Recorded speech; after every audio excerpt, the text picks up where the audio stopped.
अगर आपको बगैर कैलकुलेटर के 11 मल्टीप्लाई बाय 54 करना पड़े तो आप यकीनन ऊपर 11 लिखेंगे, नीचे 54 लिखेंगे और फिर इनको मल्टीप्लाई करना शुरू कर देंगे। लेकिन अगर मैं आपसे ये कहूं कि आप इसको अपने दिमाग में ही हल करो तो ये आपके लिए काफ़ी मुश्किल हो जाएगा। आप इसको नहीं कर पाओगे उस वक्त तक जब तक आप ये ट्रिक नहीं सीखोगे। इस ट्रिक को सीख लो, फिर आप बड़ी आसानी से मल्टीप्लाई कर पाओगे। आपने 54 को 11 के साथ मल्टीप्लाई करना है। आप 54 में से 5 को पहले लिख दें, फिर 5 और 4 को जमा करें। जमा करने के बाद 9 आ जाएगा, इनको दरमियान में लिख दें और आखिर पे 4 लिख दें जो कि 54 का लास्ट वाला डिजिट है। तो जवाब आपके सामने आ चुका है। बस इतना ही मुश्किल होता है। इस वीडियो में मैं आपको बहुत सारी ट्रिक्स बताऊंगा, एक भी मिनट मत छोड़ के जाइएगा वरना ट्रिक समझ नहीं आएगी। अगर मैं आपसे कहूँ 41 मल्टीप्लाई बाय 11 तो आप सिंपल 4 को सबसे पहले लिख दें, फिर 41 को आपस में जमा करें, यानी कि ये बन गया 5, तो दरमियान में 5 लिख दें और उसके बाद आखिर पर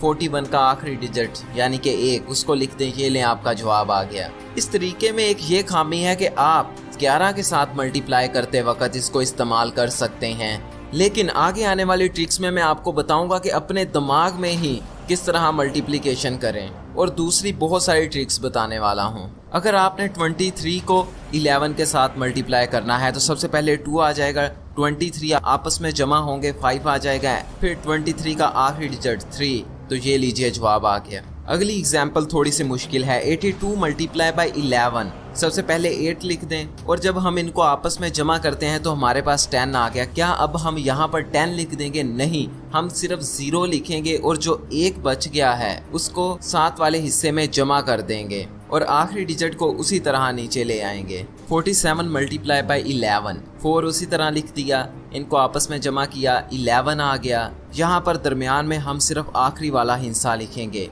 1 लिख दिया और जो 1 बच गया उसको अगले में जमा करवा देंगे, यानी कि अब ये 4 5 बन चुका है और 7 को उसी तरह एंड पे लिख देंगे। इससे आप 2 से बड़े नंबर को भी मल्टीप्लाई करवा सकते हैं। अब एग्जाम्पल देखते हैं बड़ी वैल्यू की। अगर आपने इस वैल्यू को 11 के साथ मल्टीप्लाई करवाना है तो हम यहाँ पर उसी तरह 5 को सबसे पहले लिख देंगे, फिर पहले हिस्से को दूसरे के साथ जमा करवाएंगे, तो ये बन गया 7 लिख देंगे, फिर उसके बाद दूसरे हिस्से को तीसरे हिस्से के साथ जमा करवाएंगे, ये बन गया 6, तो हम यहाँ पर 6 लिख देंगे और फिर जब हम आखिरी हिस्से पर पहुँच जाएं तो आखिरी हिस्से को उसी तरह नीचे लिख देंगे, यानी कि हमारे पास जवाब आ गया 5764।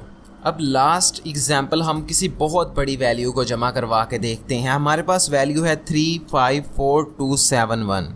यहाँ सबसे पहले 3 उसी तरह आ गया, फिर पहले हिस्से को दूसरे के साथ जमा किया तो 8 आ गया, फिर दूसरे हिस्से को तीसरे के साथ जमा किया तो 9 आ गया, तीसरे हिस्से को चौथे के साथ जमा किया 6 आ गया, चौथे को पांचवें के साथ जमा किया 9 आ गया, पांचवें को छठे के साथ जमा किया 8 आ गया और आगे अब कोई हिस्सा नहीं बचा तो लास्ट वाला हिस्सा उसी तरह आ गया। अगर आपको इन दोनों को मल्टीप्लाई करवाना पड़ जाए तो आप ज़रूर ये वाला मेथड फॉलो करेंगे। अगर आपने यही काम करना हो तो मैं आपको इसकी एक आसान ट्रिक बताने वाला हूँ। सबसे पहले आप पहली वैल्यू के पहले डिजिट को दूसरी वैल्यू के पहले डिजिट के साथ मल्टीप्लाई करें। 2 मल्टीप्लाई बाय 1 2 आ गया, तो ये लिख दें। उसके बाद आप दूसरे डिजिट को दूसरे डिजिट के साथ मल्टीप्लाई करें। 3 मल्टीप्लाई बाय 2 6 आ गया। अब आप दरमियान में एक हिस्से की जगह छोड़ दें। अब हमने पहला और आखिरी डिजिट मालूम कर लिया है, अब हमने इसके दरमियान वाला डिजिट मालूम करना है। इसके लिए आप पहली वैल्यू के पहले डिजिट को दूसरी वैल्यू के आखिरी डिजिट के साथ मल्टीप्लाई करें। 2 multiply by 2 is equal to 4। अब हमको इसको इसके साथ मल्टीप्लाई करना है, यानी कि 3 मल्टीप्लाई बाय 1, ये 3 आ गया। 4 और 3 को जमा करके दरमियान में लिख देंगे, तो ये हमारा जवाब आ गया। आप इस ट्रिक की 4-5 दफ़ा जब प्रैक्टिस करेंगे तो उसके बाद आप इस काबिल हो जाएंगे कि आप अपने दिमाग में ही सारी कैलकुलेशन कर लिया करेंगे। 31 मल्टीप्लाई बाय 22, पहले डिजिट को पहले के साथ मल्टीप्लाई किया, जवाब आ गया 6 लिख दें, दरमियान में एक डिजिट की जगह छोड़ दें और फिर दूसरे डिजिट को दूसरे के साथ मल्टीप्लाई करें। 1 मल्टीप्लाई बाय 2 लिख दें। अब दरमियान वाले डिजिट के लिए आप इसको इसके साथ मल्टीप्लाई करवाएं और फिर इसको इसके साथ मल्टीप्लाई करवाएं। और अब इन दोनों वैल्यू को जमा कर दें और दरमियान में लिख दें। अब मैं थोड़ा सा डिफ़िकल्ट क्वेश्चन आपके साथ शेयर करता हूँ। इसको जानने के बाद आप 2 डिजिट मल्टीप्लिकेशन अपने जहन में ही कर लिया करोगे। 23 मल्टीप्लाई बाय 24 करने में तो ये बहुत आसान है, लेकिन इसके अंदर सिर्फ एक ही नई चीज़ है। सबसे पहले उसी तरह पहले को पहले के साथ मल्टीप्लाई करवाया, 4 लिख दें। अब दूसरे को दूसरे के साथ मल्टीप्लाई कर दें, तो 3 multiply by 4 is equal to 12। तो क्या अब हम यहाँ पे एक डिजिट की जगह छोड़ के 12 लिख देंगे? नहीं, हम सिर्फ 2 लिखेंगे और जो 1 है उसको दरमियान वाले हिस्से में कैरी कर देंगे। अब दरमियान वाला डिजिट मालूम करने के लिए आप पहले को आखिरी के साथ मल्टीप्लाई करें, फिर दोनों दरमियान वालों को मल्टीप्लाई करें और इनको जमा कर दें। ये 14 बन गया और आप इस 14 में वो 1 को भी जमा कर दें। अब ये 15 बन गया। अब यहाँ पर भी हमने 2 डिजिट नहीं लिखने, सिर्फ 1 लिखना है। यहाँ पे अब हम 5 लिखेंगे और 1 को अगले वाले हिस्से के साथ जमा कर देंगे। तो ये जवाब आपका आ चुका है।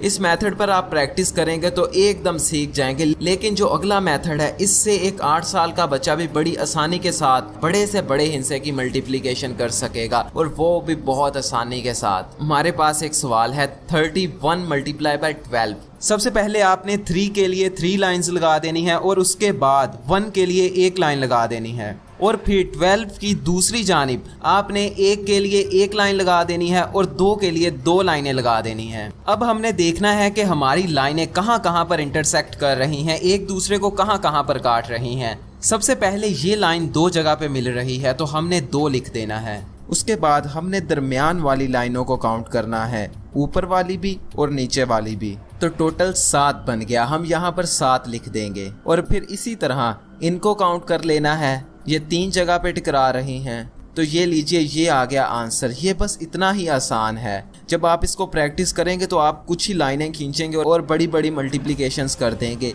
अब हमने 22 को मल्टीप्लाई करना है 23 के साथ। सबसे पहले हम 22 की लाइनें उसकी ऑपोजिट डायरेक्शन में लगा देते हैं। 2 लाइनें, थोड़ा सा फासला छोड़ के 2 लाइनें। अब इसी तरह हम 23 की लाइनें भी लगा देते हैं, 3 लाइनें और फिर फासला छोड़ के 2 लाइनें। अब हम फिर से काउंट करेंगे इन लाइनों ने आपस में कितनी बार काटा है, 6 आ गया। फिर हमने दरमियान वाले सारे डॉट्स को जमा किया तो हमारे पास 10 आ गया। अब यहाँ पर हम 10 नहीं लिखेंगे, बल्कि 10 का सिर्फ आखिरी डिजिट यानी कि 0 लिखेंगे और जो 1 है वो अगली वाली वैल्यू में जमा कर देंगे। और अगली वाली वैल्यू में काटा है 4 बार और इसमें 1 को जमा करेंगे 5 बार बन गया। तो ये लीजिए, आपका आंसर आ गया। मुझे पता है ये ट्रिक आपको बहुत अच्छी लग रही है, इसलिए अभी सब्सक्राइब कर लें और जो बेल है उसको नहीं भूलना, लाजमन बेल को ऑन कर देना है। आप इस मेथड के जरिए जितनी बड़ी मर्जी रकम को मल्टीप्लाई कर सकते हैं। अगली एग्जांपल है 213 मल्टीप्लाई बाय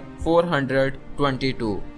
अब हम 2, 1, 3 को लाइनों की सूरत में ड्रा कर लेते हैं और फिर 4, 2, 2 को लाइनों की सूरत में ड्रा कर लेते हैं। सबसे पहले आपने इनको जमा किया, इनका जवाब 6 आ गया, आप 6 लिख दें। फिर दूसरे वाले डॉट्स को जमा करते हैं तो ये बन जाते हैं 8, फिर आप 8 लिख दें। फिर हम इनको जमा करते हैं तो ये बन जाते हैं 18, आप इसमें सिर्फ 8 लिखेंगे और जो 1 है उसको अगले वाले डॉट्स में जमा कर देंगे। और अगले वाले डॉट्स को जमा करने पे बन रहा है 8 और पिछले वाला 1 आ गया 9, तो यहाँ पर आप 9 लिख दें। और अगले वाली लाइन का 8 बन गया, यहाँ पर 8 लिख दें। तो ये रहा आपका जवाब। ये बस इतना ही आसान है। आप हर जगह डॉट्स को काउंट करने की बजाय आप ये वाली लाइनों को गिन लो और ये वाली लाइनों को गिन लो और बाद में इन दोनों को आपस में मल्टीप्लाई करवा दो, तो जवाब बिल्कुल सेम आएगा। इससे आपका बहुत ज़्यादा टाइम बच जाएगा और आप चुटकियों में किसी भी सवाल को हल कर देंगे। ये तरीका सच में अच्छा है। आप अपने टीचर्स को ज़रूर बताइएगा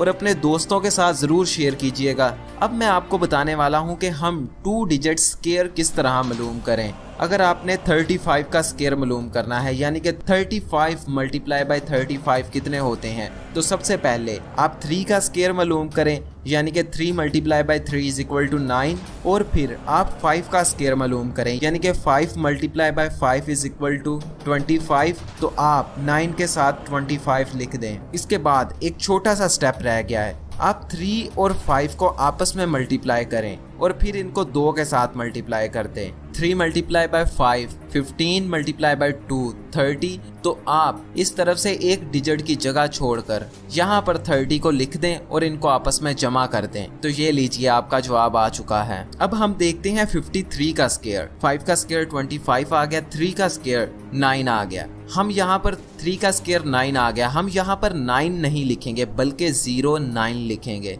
और बाद में 5 multiply by 3 is equal to 15, 15 multiply by 2 is equal to 13। यहाँ से एक हिस्सा छोड़ दें, यहाँ पे 30 लिख दें और अब इनको जमा करवा दें। तो ये लीजिए आपका जवाब आ चुका है। आप इतनी ही आसानी के साथ किसी भी नंबर का स्क्वायर मालूम कर सकते हैं और दूसरों को हैरान कर सकते हैं। मैं हमेशा इसी तरह की वीडियोस बनाता हूँ, लेट बनाता हूँ लेकिन अच्छे वाली बनाता हूँ। इसलिए आप मेरे चैनल को सब्सक्राइब भी कर लें, लेकिन सब्सक्राइब करने का कोई फ़ायदा नहीं होगा अगर आप इस बेल को नहीं दबाते। अभी इस बेल को दबाइए और इस वीडियो को व्हाट्सएप पे, फेसबुक पे, हर जगह डाउनलोड करके किसी भी तरीके से ज़रूर शेयर कीजिएगा।